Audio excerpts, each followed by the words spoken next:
شروع کرتا ہوں اللہ کے نام سے جو بڑا مہربان اور نہایت رحم کرنے والا ہے۔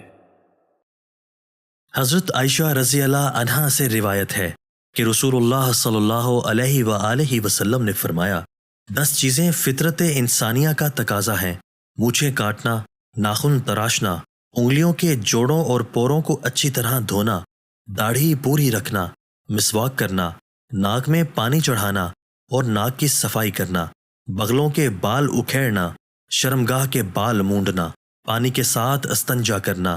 مصعب بن شعبہ راوی حدیث نے کہا 10ویں چیز میں بھول گیا، امید ہے کہ وہ کلی کرنا ہوگا۔ دوستو، اللہ تعالی ہمیں ان احادیث مبارکہ پر عمل کرنے اور اپنی زندگیوں کو سنوارنے کی توفیق عطا فرمائے۔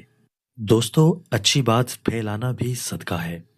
ہمارے چینل اسلامک اردو پاکستان کو سبسکرائب کیجئے، لائک کیجئے اور ہماری ویڈیوز کو دوستوں کے ساتھ شیئر کرنا مت بھولیے، اور ہاں، کمنٹس باکس میں اپنی رائے کا اظہار کیجئے۔ آپ کے تعاون کا شکریہ۔